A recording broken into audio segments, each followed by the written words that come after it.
Hello friends, good morning. मैं सुमन कुशवाहा आपके अपने यूट्यूब चैनल जेएस क्लासेस में स्वागत करती हूँ। आज की क्लास में हम लेकर आए हैं बाल विकास के बहुत ही महत्वपूर्ण प्रश्न। तो हमारे जो भी भाई बहन टेट, सुपर टेट, रीट या बिहार टेट, एमपी टेट, किसी भी टेट की या सुपर टेट की तैयारी कर रहे हैं तो मेरे चैनल को सब्सक्राइब ज़रूर कर लें।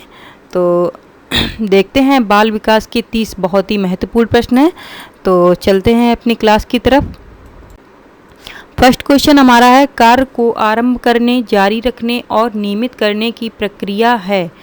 कार्य को आरंभ करने, जारी रखने और नियमित करने की प्रक्रिया है। प्रेरणा, संवेदना, सीखना या प्रत्यक्षीकरण। तो चलिए इसका आंसर देखते हैं। इसका आंसर है प्रेरणा। तो जो मोटिवेशन होता है वो किसी भी कार्य को आरंभ करने, जारी रखने और नियमित करने की प्रक्रिया है, क्योंकि बिना प्रेरणा के, बिना मोटिवेशन के हम किसी भी काम को नहीं कर सकते हैं। देखते हैं अगला प्रश्न। अगला प्रश्न हमारा है, क्रोध व भय प्रकार हैं। किसके प्रकार हैं? अप्रेरणा के हैं, संवेग के हैं, परिकल्पना के हैं, मूल प्रवृत्ति के हैं। तो क्रोध और भय क्या चीज़ होती है? तो चलिए देख लेते हैं इसका आंसर। ये संवेग होते हैं, और संवेग संवेग वह अवस्था होती है जो हमारे शरीर में अचानक होती है। हमें पहले से उसके बारे में कोई भी कोई आभास नहीं होता है। बढ़ते हैं अगले प्रश्न की तरफ। अगला प्रश्न हमारा है, सीखी हुई बात को स्मरण रखने या पुनः स्मरण करने की असफलता को कहते हैं। यहाँ पे ध्यान देना है, सफलता नहीं है, यहाँ पे असफलता है। सीखी हुई बात को स्मरण रखने या पुनः स्मरण करने की असफलता को कहते हैं कल्पना, स्मृति, विस्मृति या ध्यान। तो चलिए इसका आंसर देख लेते हैं। इसका आंसर है विस्मृति। अगर यहाँ पे सफलता दिया होता तो उसका जो आंसर होता वो यहाँ पे स्मृति हो जाता, और अगर असफलता है तो यहाँ पे इसका जो आंसर हो जाएगा वो विस्मृति हो जाएगा। विस्मृति मीन्स होता है भूलना।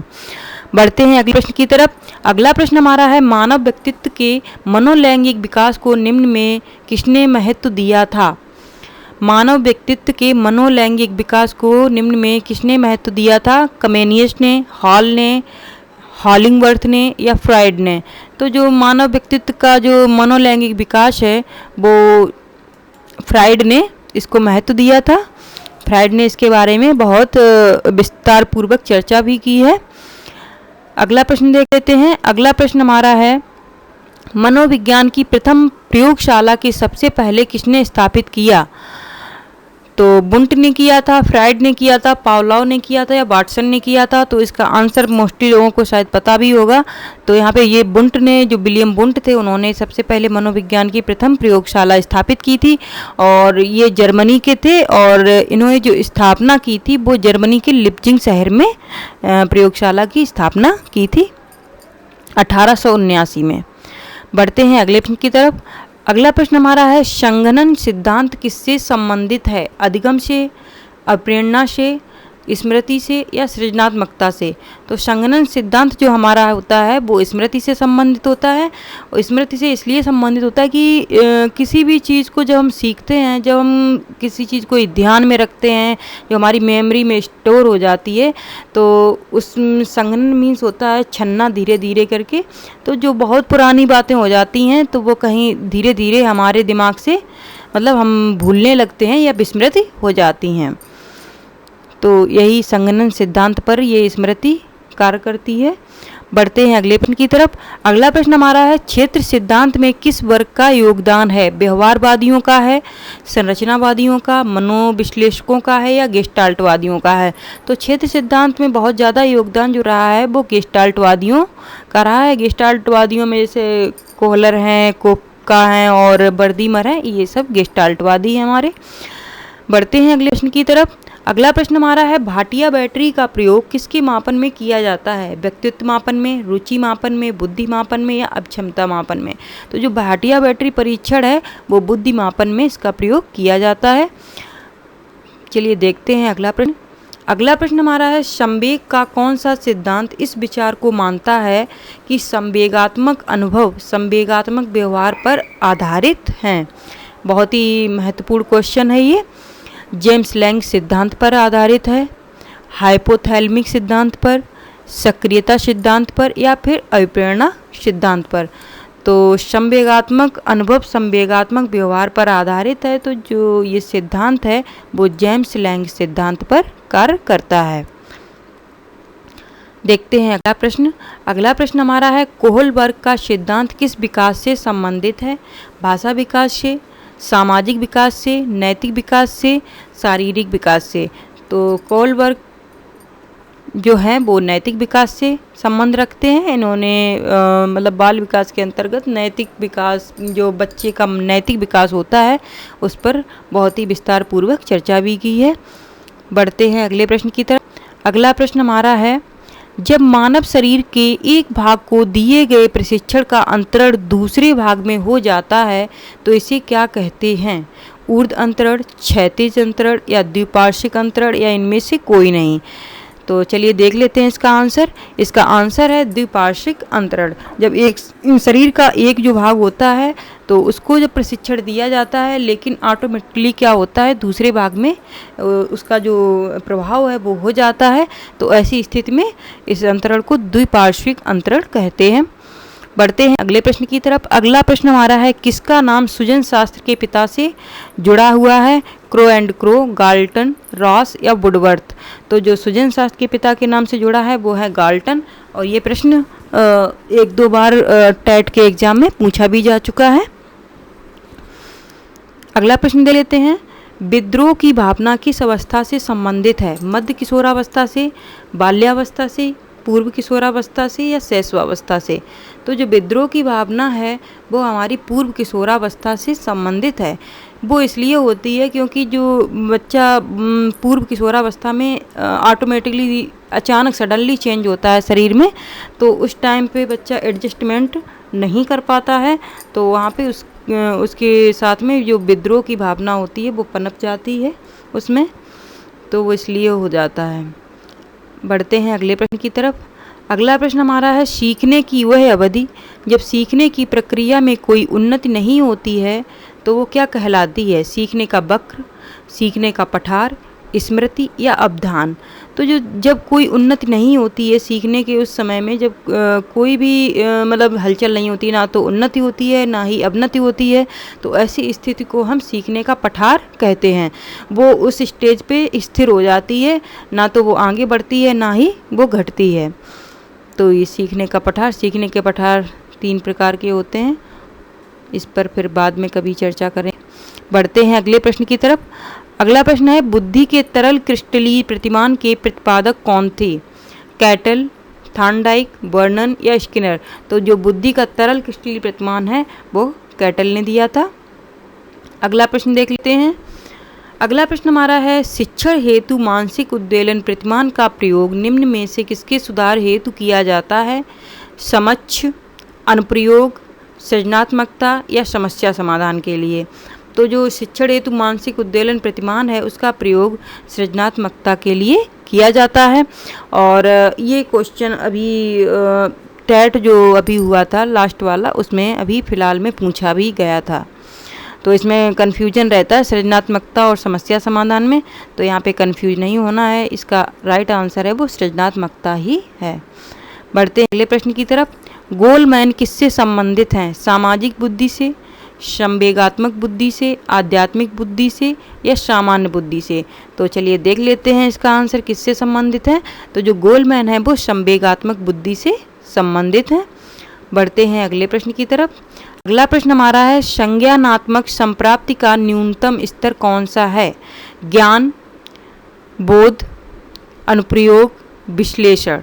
तो न्यूनतम स्तर पूछा गया है, तो यहाँ पे न्यूनतम स्तर होता है वो ज्ञान होता है,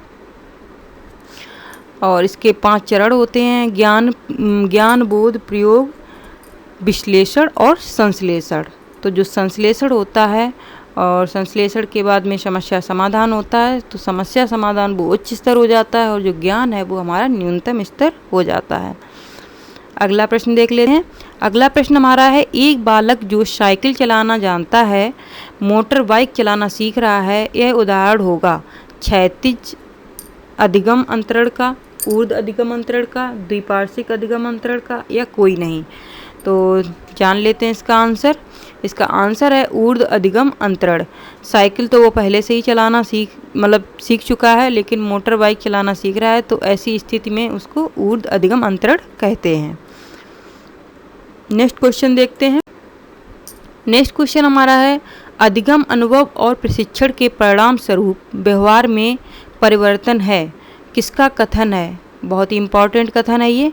गेट्स व अन्य का है, मॉर्गन या गिलफील्ड का है, स्किनर का है या क्रॉनबेक का है? तो जो अधिगम अनुभव और प्रशिक्षण के परिणाम स्वरूप व्यवहार में परिवर्तन है, ये परिभाषा गेट्स व अन्य की है। अगला प्रश्न देखते हैं। स्टैनफोर्ड विनय परीक्षण मापन करता है व्यक्तित्व का, पढ़ने की दक्षता का, बुद्धि का या कोई नहीं? तो स्टैनफोर्ड विनय परीक्षण जो मापन करता है वो बुद्धि का करता है, और ये एक शाब्दिक बुद्धि परीक्षण है। अगला प्रश्न देखते हैं। अगला प्रश्न है, बुद्धि मापन का स्टैनफोर्ड विनय परीक्षण कैसा परीक्षण है? सामूहिक परीक्षण है, शाब्दिक परीक्षण है, अशाब्दिक परीक्षण है या निष्पादन परीक्षण है? तो अभी हमने बताया ही था, ये एक शाब्दिक परीक्षण है, और शाब्दिक परीक्षण पढ़े लिखे जो होते हैं, साक्षर लोग होते हैं, उन पर प्रयोग किया जाता है, और जो अशाब्दिक होते हैं वो जो निरक्षर लोग होते हैं, बिना पढ़े लिखे लोग होते हैं, उन पर लागू किया जाता है, प्रयोग किया जाता है। तो अगर आप लोगों को मेरी वीडियो अच्छी लग रही हो तो चैनल को सब्सक्राइब ज़रूर कर लें। जो भी नए लोग हैं वो सब्सक्राइब कर लें, और जो भी हमारे पुराने भाई बहन ऑलरेडी सब्सक्राइब्ड हैं उस पर चैनल पे, तो वो लोग हमारे वीडियो को लाइक ज़रूर करें और कमेंट करना ना भूलें, और साथ ही साथ शेयर भी करें वीडियो को। तो बढ़ते हैं अगले प्रश्न की तरफ। अगला प्रश्न हमारा है, रचनात्मक सुदृढ़ीकरण के लिए उपयुक्त विधि कौन सी है? ब्रेनस्टॉर्मिंग, व्याख्यान विधि, मौखिक विधि या सभी? तो जो रचनात्मक सुदृढ़ीकरण के लिए उपयुक्त विधि है सबसे, वो ब्रेनस्टॉर्मिंग विधि है।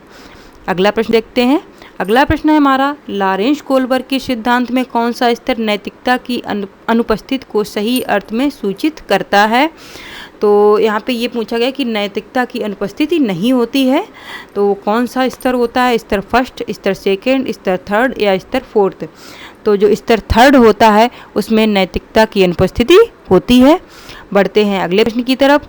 अगला प्रश्न हमारा है, बहुत ही इंपॉर्टेंट क्वेश्चन है, कौन सा अनुच्छेद 14 वर्ष से कम आयु के बच्चों से नौकरी करवाने की मनाही से संबंधित है? कि मतलब 14 वर्ष से कम अगर बच्चा है, उसकी आयु कम है, तो उस बच्चे से आप किसी भी प्रकार का काम या नौकरी नहीं करवा सकते हैं। तो इस बात का वर्णन किस अनुच्छेद में है? तो इसका जो वर्णन है वो अनुच्छेद 24 में है। बढ़ते हैं अगले प्रश्न की तरफ। अगला प्रश्न हमारा है, मानसिक आयु का प्रत्यय किसने दिया था? स्टर्न ने दिया था, टर्मन ने, या विनय साइमन ने, या सिरिल बर्ट ने? तो जो मानसिक आयु का प्रत्यय है वो विनय साइमन ने दिया था। अगला प्रश्न देख लेते हैं। अगला प्रश्न हमारा है, सीखने का नियम नहीं है, तत्परता का नियम, तनाव का नियम, प्रभाव का नियम या फिर अभ्यास का नियम? तो जो सीखने का नियम है वो तनाव का नियम नहीं होता है कोई, तत्परता का नियम भी है, प्रभाव का नियम भी है, अभ्यास का नियम। ये थॉर्नडाइक के अधिगम के मुख्य नियम हैं तीनों, और 5 उन्होंने जो दिए थे वो गॉड नियम है, वो अलग होते हैं, और जो तनाव का नियम ये कोई नियम नहीं होता है। बढ़ते हैं अगले प्रश्न की तरफ। अगला प्रश्न हमारा है, संप्रत्यय निर्माण का प्रथम सोपान कौन सा होता है? सामान्यीकरण, विभेदीकरण, प्रत्यक्षीकरण या पृथक्करण? तो जो संप्रत्यय निर्माण का प्रथम सोपान होता है वो पृथक्करण का होता है। इसमें मतलब ये होता है कि पहले जिस चीज़ पे हमें कोई कार्य करना होता है उस चीज़ को हमें उस चीज़ से अलग करना होता है, तो उसे पृथक्करण सबसे प्रथम सोपान होता है, वो पृथक्करण अलगाव का होता है। बढ़ते हैं अगले प्रश्न की तरफ। अगला प्रश्न हमारा है, प्रेक्षणात्मक अधिगम संप्रत्यय किसके द्वारा दिया गया था? टॉलमैन द्वारा दिया था, बंडूरा, थॉर्नडाइक या कोहलर? तो जो प्रेक्षणात्मक अधिगम संप्रत्यय है वो बंडूरा ने दिया था। चलते हैं इस सेशन के लास्ट क्वेश्चन की तरफ। लास्ट क्वेश्चन हमारा है, किस विधि का उपयोग स्मृति की मापन के लिए नहीं किया जाता है? प्रत्याहार विधि, तार्किक विधि, पहचान विधि, पुनः सीखना विधि। तो यहाँ पे स्मृति के मापन के लिए तार्किक विधि का मतलब उपयोग नहीं किया जाता है, और जो बाकी जो इसमें विधियाँ दी हैं उन तीनों का ही उपयोग किया जाता है। तार्किक बुद्धि का स्मृति के मापन में कोई भी यूज नहीं होता है। तो आज का सेशन यहीं पे समाप्त होता है। आप लोगों को अगर मेरी वीडियो अच्छी लगी हो तो अपने दोस्तों के साथ मेरी वीडियो को शेयर करें, और साथ ही साथ लाइक और कमेंट करना ना भूलें। और चैनल को, जो भी हमारे चैनल पे नए लोग हैं, नए भाई बहन हैं, वो चैनल को सब्सक्राइब ज़रूर कर लें। धन्यवाद।